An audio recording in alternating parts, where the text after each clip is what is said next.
Sir చాలా మంది wedding photographer lifes చాలా బాగుంటాయి అంటారు కదా, what's your take on it? మనం వెడ్డింగ్ లోకి వెళ్ళినప్పుడు క్యాటరింగ్ చేసేవాళ్ళు, డెకరేషన్ చేసేవాళ్ళు, ఫంక్షన్ హాల్ ఓనర్స్, సన్నాయి ప్లే చేసేవాళ్ళు, వీళ్ళలో చాలా మంది ముందే అడ్వాన్స్ తీసుకుంటారు. అదే రోజు బ్యాలెన్స్ మొత్తాన్ని క్లియర్ చేసుకొని వెళ్ళిపోతారు. ఫోటోగ్రాఫర్ మాత్రమే సంవత్సరం అయినా సరే డబ్బులు వాళ్ళకి వస్తాయో రావో కూడా తెలియదు. వీళ్ళందరిలో ఈ క్యాటరింగ్, డెకరేషన్, ఫుడ్ ఇవన్నీ మీ బ్రెయిన్ లో ఒక రోజు లేదా 2 రోజులు మాత్రమే ఉంటాయి. కానీ మీకు పెళ్లి ఎలా జరిగింది అనే సంగతి మీ పిల్లలకి, వాళ్ళ పిల్లలకి, వాళ్ళ పిల్లలకి ఎవరి వల్ల తెలుస్తుంది?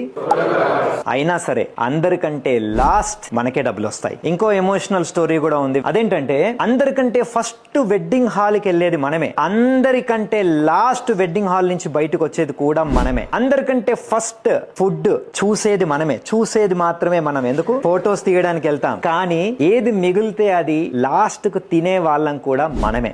ఆ పెళ్లిలో ఆ సన్నాయి ప్లే చేసేటోడు మొత్తం కరెక్ట్ గా ప్లే చేస్తుండో లేదో కూడా మనకు తెలియదు. ఫుడ్ ఒకవేళ బాగాలేదనుకోండి, అక్కడితో అయిపోద్ది, మళ్ళీ మర్చిపోతాం రేపు. కానీ వెడ్డింగ్ ఫోటోగ్రాఫర్ తీసే ఫొటోస్ మాత్రం పెళ్లి కొడుకు పెళ్లి కూతురుకి మాత్రమే నచ్చితే సరిపోదు. పెళ్లి కూతురు వాళ్ళ ఫ్యామిలీ, పెళ్లి కొడుకు వాళ్ళ ఫ్యామిలీ, వాళ్ళ ఫ్రెండ్స్, వాళ్ళ ఇన్స్టాగ్రామ్ ఫ్రెండ్స్, వీళ్ళందరికీ కూడా నచ్చాలి. అంటే మనం ఇంత మందిని కన్విన్స్ చేయాలి. సో ఇప్పుడు మీరు చెప్పండి, వెడ్డింగ్ ఫోటోగ్రాఫర్స్ లైఫ్ ఈజీయా కాదా?